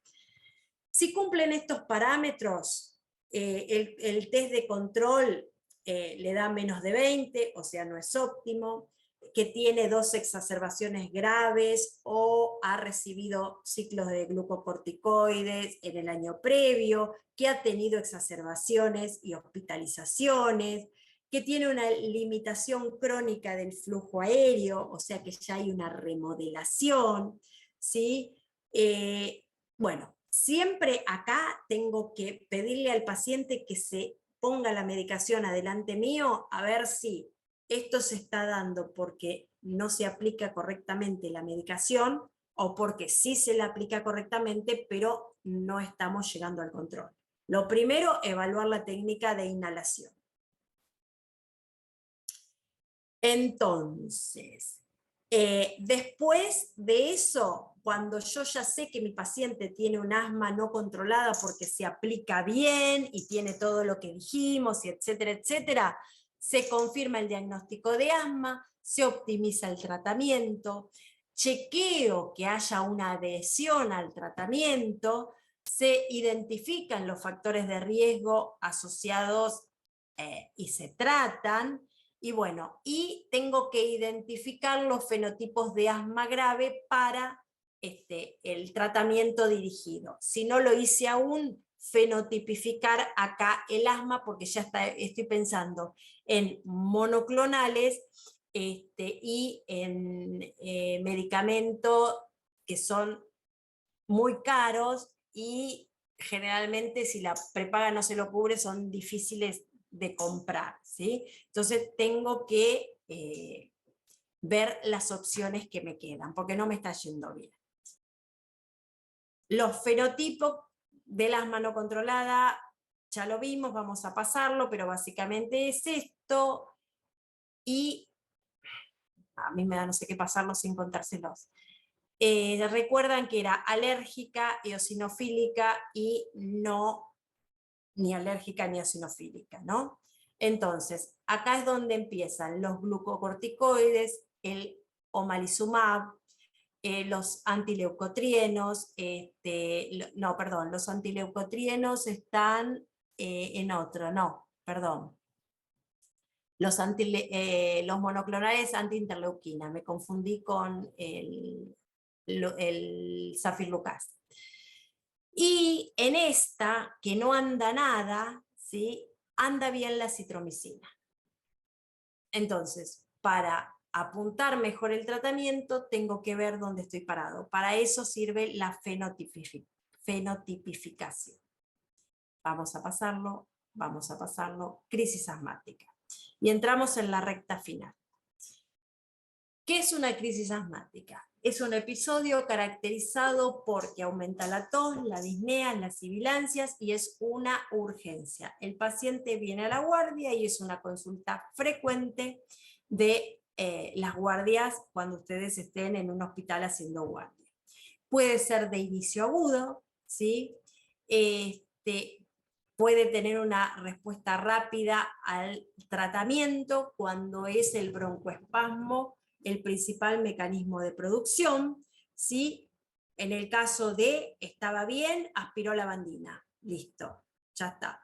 O puede ser progresivo, menos grave, pero de respuesta lenta, porque tiene un mecanismo de base que no es la broncoconstricción puntualmente solamente, sino hay un tema de inflamación dado por infección de vías, por un proceso infeccioso en las vías aéreas, por un asma mal controlada, ¿sí? Esto es lo más frecuente, lo que vemos nosotros. Tiene una limitación del flujo aéreo, lo voy a cuantificar por el pico flujo o el peak flow, como quieran decirle, o el FB1, y varían, las crisis varían según cómo se me presente mi paciente, leve, moderada, incluso fatales. Bien, nada. Se dan más en otoño-invierno. Una entidad que vamos a nombrar es el asma casi fatal. Es aquel asma que puede llevar a la muerte. ¿Y cuáles son los factores de riesgo para que mi paciente tenga un asma fatal o casi fatal? Están relacionados con la crisis del asma. Por ejemplo, crisis actual de instauración rápida o crisis pasadas que motivaron consultas a ingresos. O están relacionados con la enfermedad asmática crónica y su adecuado control, ausencia de un control periódico, abuso del beta-2, que tenga una comorbilidad cardiovascular también es un factor de riesgo, las condiciones psicológicas de mi paciente, que si es un paciente psiquiátrico o un paciente social que no puede, ya sea por uno u otro motivo, porque no comprende o porque no puede comprarlo, la cuestión es que no puede hacer el tratamiento. alexitimia. Alexitimia es la imposibilidad de mi paciente de manifestar, de poner en palabras sus sensaciones, ¿sí? No me está diciendo lo que le pasa. Eso es una dificultad para el tratamiento. Actitudes de negación, ansiedad, depresión, psicosis. ¿Cómo voy a evaluar yo la crisis? Bueno, yo voy a necesitar un tratamiento individual para mi paciente, entonces tengo que evaluar justamente al paciente para adaptarle ese tratamiento para que sea más efectivo y cuanto más rápido, mejor. Yo tengo que evaluarlo al inicio, cómo me llega, ¿sí? Cómo lo veo, cómo lo encuentro. Esa es lo que se llama la evaluación estática. Le instauro un tratamiento que yo creo correcto y esa va a ser la evaluación dinámica. O sea, lo evalúo al inicio y evalúo la evolución. ¿Para qué? Para seguir el camino que tracé o para modificarlo si no resulta. ¿Qué parámetros voy a tener en cuenta? Bien, estos parámetros me van a dar, me van a mostrar a mí dónde estoy parada y me muestran la gravedad, la severidad de la crisis. Y esta tabla es muy útil porque si nosotros la tenemos a mano, al principio, después obviamente ya la sabemos así, pero al principio tenerla para ver. Una crisis leve, la disnea va a ser leve, puede hablar, me puede decir párrafos antes de tener que hacer la pausa para inhalar, tiene una frecuencia respiratoria aumentada, pero hasta ahí, una frecuencia cardíaca que es menor de 100, una presión arterial normal, uso de músculos accesorios no, sibilancias sí, está con un nivel de conciencia normal, el FB1 o el pico flujo están en más del 70%, satura más de 95%, tiene una presión arterial de oxígeno normal y una presión arterial de CO2 normal. Estos valores de PO2 y PCO2 son gasométricos, ¿sí? En una crisis de asma, si yo tengo una crisis leve con estos parámetros, no voy a indicar que lo pinchen, que le hagan gases, ¿sí? Porque realmente no lo estaría necesitando en una crisis leve. Ahora, si estos parámetros de los que nosotros hablamos se van complicando y ya la disnea es moderada o intensa, la frecuencia respiratoria es más de 20 o más de 25, de acuerdo si es moderada o grave, la frecuencia cardíaca es más de 100 o 120, la presión arterial sigue normal, pero empieza a usar músculos accesorios, tiene por supuesto sibilancias y está de conciencia normal, pero fíjense acá, la saturación le baja de 95 y en la crisis grave baja de 90. Acá ya amerita que le haga unos gases en sangre. A ver cómo está mi paciente, ¿sí? Y bueno, y de acuerdo a lo que me venga también me sirve para catalogarlo. Por otro lado, mi paciente puede estar también preparo cardíaco, ¿sí? Preparo cardiorrespiratorio, y eso es una crisis vital. Cuando ya tiene una respiración agónica o parada respiratoria, cuando yo lo oculto y tiene un tórax silente, lo que dijimos que era de mal pronóstico, cuando no puede hablar, directamente no puede hablar, está a veces en apnea, tiene bradicardia, está hipotenso, ya agotó sus movimientos, sus músculos accesorios se agotaron, ¿sí? Y están ausentes. Bueno, todo esto, silencio ocultatorio, todo esto son signos de muy mal pronóstico. En cualquier momento lo intubo porque si no, mi paciente se para, ¿sí? Bien. Vamos a la evaluación inicial. Fundamental la medición del pico flujo o del FB1, ¿sí? Tanto en la inicial y en la evolución. Cuando es menor del 50%, la obstrucción es grave. lo saturo, ¿sí? Y el estado ácido base, como yo le dije, solamente le voy a hacer gases en sangre cuando está en menos de 92 la saturación. Si no, no se hace. Hago una RX de tórax y un electrocardiograma por alguna eventual complicación, y la respuesta terapéutica inicial de la obstrucción al flujo aéreo es lo que a mí me va a dar la perspectiva de cómo va a andar mi paciente. Va a ser el mejor pronóstico, ¿sí? Si responde bien, va a andar bien. Si no responde, bueno, vamos a ver.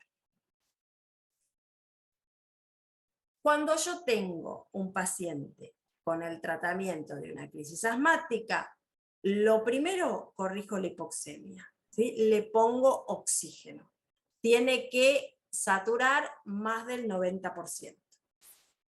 Le doy broncodilatadores y corticoides inhalatorios y corticoides sistémicos. Le doy de los dos. Entonces, comenzamos con el oxígeno, los beta 2 y el corticoide inhalatorio, por un lado, que siempre van juntos, acuérdense, y por el otro le doy corticoide sistémico, ya sea vía oral o hidrocortisona endovenosa.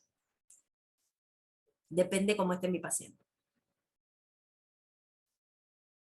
En las crisis leves, ¿qué se entiende por crisis leve? Cuando tienen un pico flujo o un FeV1 mayor al 70% del teórico y saturan a más del 95%. El tratamiento es ambulatorio, ¿sí? A veces, con todo esto nos pasa que el paciente empieza a empeorar, generalmente no. Pero yo lo voy a tener para asegurarme en observación en la guardia, ¿sí? Unos 30, 40 minutos, una hora, a ver cómo anda. Si usaba corticoides inhalados, si él tenía un tratamiento de base y usaba corticoides inhalados más salbutamol, por ejemplo, cuadriplico la dosis, ¿sí? Del corticoide. ¿Qué significa esto? Que hago 2 a 4 puffs con aerocámaras cada 20 minutos en la primera hora. Si voy a nebulizar, nebulizo con 2,5 miligramos. Después de la primera hora, o sea, le hice 2-4 puffs en el momento 0, 2-4 puffs a los 20, 2-4 puffs a los 40, 2-4 puffs a los 60 minutos. Luego de eso, hago 2-4 puffs cada 4 horas, ¿sí? Hasta que mejore la crisis. Sumado a esto, que es lo inhalatorio, le doy prednisona en una dosis de 40-50 miligramos, recuerden, por un ciclo de 5 o 7 días. Esto se usaba beta 2 de vida media corta. Si usaba la combinación del formoterol, que recuerden que es de vida media larga, pero empieza a actuar tempranamente, cuadriplico la dosis hasta llegar a 72 microgramos de formoterol, más el corticoide por vía oral, que es la prednisona, igual que en el anterior. O sea, resumiendo, mi paciente se va a ir a su casa con, lo voy a tener ahí, primero lo voy a tener observándolo, pero de acuerdo a lo que use, si usa un corticoide inhalado más salbutamol, o si usa un corticoide inhalado más formoterol. En ambos casos, con sus diferencias, aumento la dosis. Y a eso le voy a sumar el corticoide por boca para mandarlo a su casa por 5 a 7 días. ¿Se entendió? Sí, profe. Sí, profe. Sí, ¿A profe. alguien le queda duda del tratamiento? Es una crisis leve. Viene, está bien. Yo veo los parámetros de severidad de la crisis y es una crisis leve. Lo trato simplemente aumentando la dosis de lo que él mismo, lo que él usaba habitualmente, ¿sí? y le agrego el corticoide por vía sistémica, por vía oral. Básicamente es eso. ¿Se entendió? Sí, profe. Sí, sí, sí. ¿Se entendió? ¿Tengo que explicar todo de vuelta? Después el buenos días. Buenas tardes. Bueno, entiendo que se entendió, si nadie dice yo. Sí, profe, se entendió, se entendió. Bien. Cuando tengo una crisis moderada a severa, ¿sí? ¿Cuáles son? Que tienen un pico flujo o un FB1 inferior al 70% del teórico, o una saturación, perdón, inferior al 95%, o signos de falla ventilatoria, ¿sí? Le voy a dar el oxígeno, que yo lo voy a dosificar según saturometría, le pongo la cánula nasal, yo aspiro a llevarlo a una saturación de más del 93-95%. Si son cardiópatas o embarazadas, más del 95%. No soy tolerante. Más del 95%, ¿sí? Bien. Le voy a dar, aparte del oxígeno, le voy a agregar los beta-2, el salbutamol, que es el de vida media corta, es el más usado. También, igual que en el otro, se lo puedo dar en aerosol o en aerocámara o en forma de nebulización.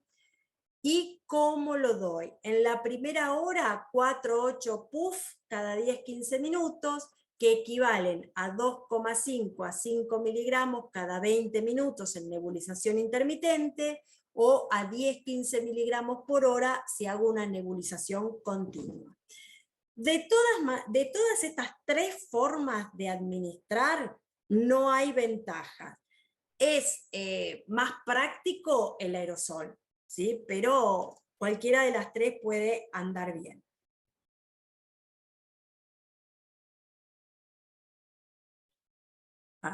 Espérenme que me falló esta, ahí está.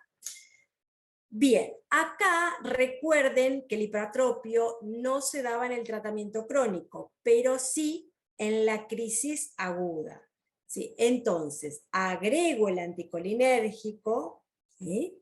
Y lo que me ayuda es a evitar evitar la hospitalización, que es lo que yo trato de no internar a mi paciente, ¿sí? Entonces le doy toda una batería como para evitar hacerlo zafar de una internación. Al igual que los otros, puede ser con aerocámara o en aerosol. La dosis es de 4 a 8 puff, 18 microgramos por puff, cada 10 a 15 minutos en la primera hora, o 0,5 miligramos cada 20 minutos en nebulización intermitente en la primera hora.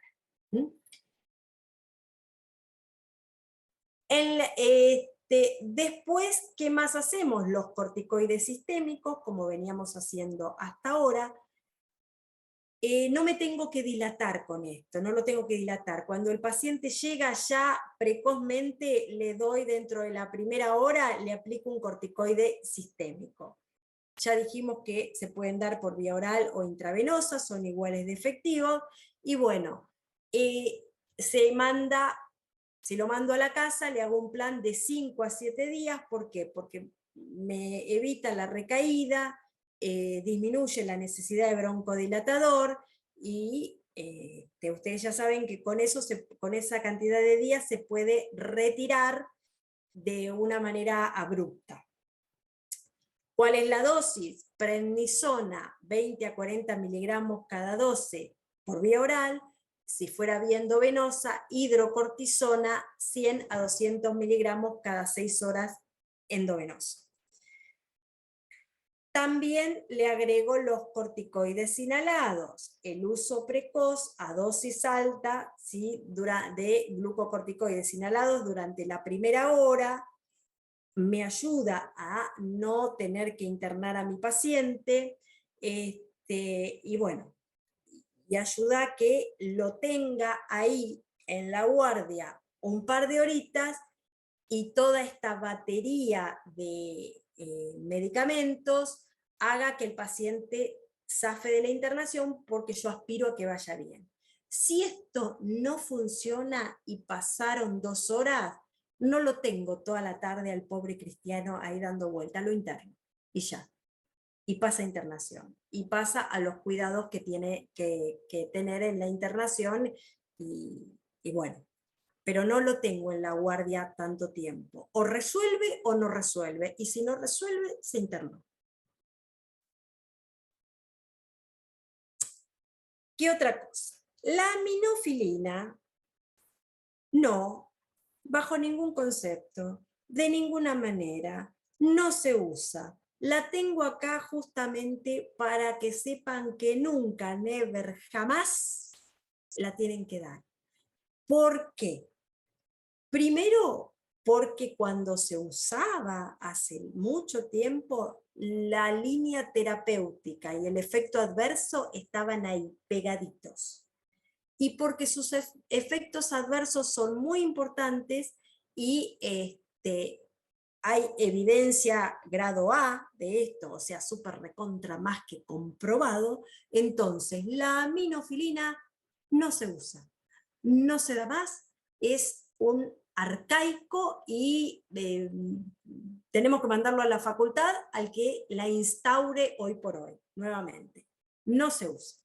Y el sulfato de magnesio en asma muy severa, ¿sí? Como última instancia, a veces se implementa. No se sabe por qué, cuál sería el mecanismo fisiopatológico, pero por ahí provoca una broncodilatación y ayuda, ¿sí? El paciente, digamos, se da en crisis moderadas severas. ¿Qué otra cosa tenemos que tener en cuenta? No sobrehidratar, no mandarle al kinesiólogo para que le haga kinesio respiratoria, no en este momento, tampoco los mucolíticos, tampoco como lo vemos tan excitado, no se nos puede ocurrir darle un ansiolítico, porque es totalmente contraproducente y está contraindicado. Esto es lo que yo les digo que es importante, no tenerlo más de 2 horas. Si va, va y se va a su casa, y si no va, no va y se interna, porque no tenemos que demorarnos, ¿sí?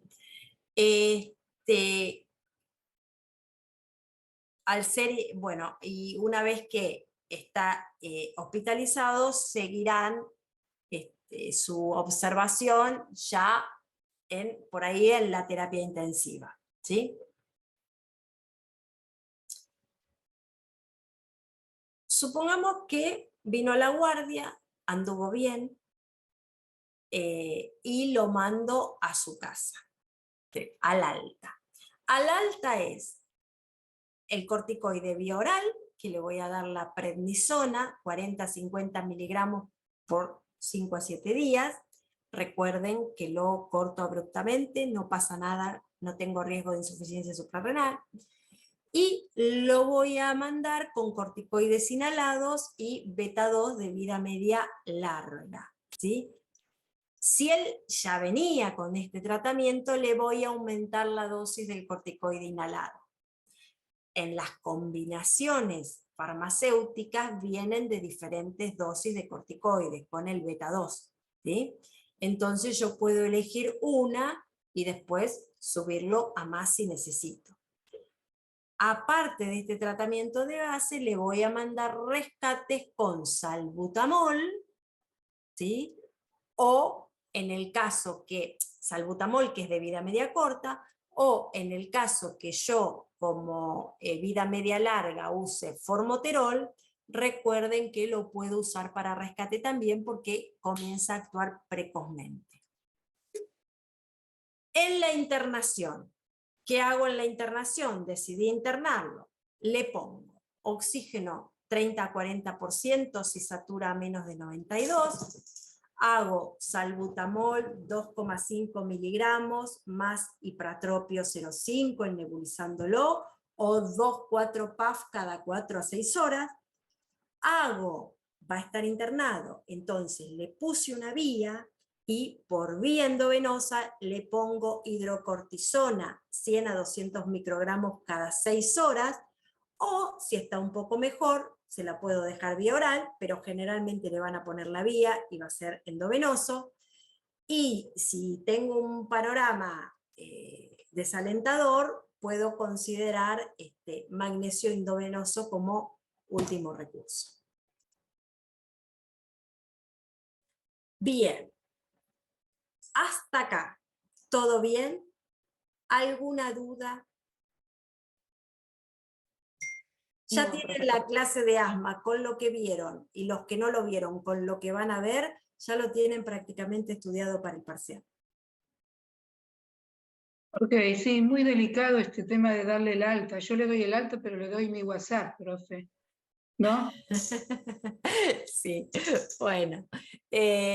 No, hay veces, si a vos, no es, como norma general, no es buena norma para nuestra salud mental. Eso hay que tenerlo en cuenta, que no es poca cosa. Pero si está, nosotros vemos claramente cuando el paciente está para el alta. En 2 horas una crisis asmática, realmente cuando le pongo toda esta batería, mejora. Mejora y yo me voy él se va, mejor dicho, con la tranquilidad de que le di el corticoide vía oral. Entonces, el corticoide vía oral realmente es a vos te deja tranquila con el tratamiento que instauraste. Después hay un montón de variables, que no lo pueda comprar, que no pueda acceder, que no haga el tratamiento, pero ahí ya uno no es responsable. Lamentablemente eso ya forma parte del paciente. Ok, A ver, sí, dígame. ¿alguien preguntó algo o dijo algo? Gracias. ¿Se puede subir este Power, porfa? No sé si el doctor Rey lo sube. Realmente no sé si el doctor Rey lo sube. Por las dudas yo les aconsejo que cuando... Yo las clases sobre todo de respiratorio son de neumonólogos, o sea, son hechas bien, de hecho ustedes ven que hay cosas que nos exceden, son más de la carrera de especialista. Pero yo les aconsejo por ahí, cuando ven algo que les interese, sacarle foto a la pantalla, porque yo no les puedo asegurar que el doctor Rey la suba, o que la suba a tiempo, o que se suban. ¿Sí? Cuando es así, traten de sacarle foto a la pantalla del dato que les interesa. Bueno, ¿todo bien entonces? ¿Dejamos de compartir? ¿Alguna duda sobre esto?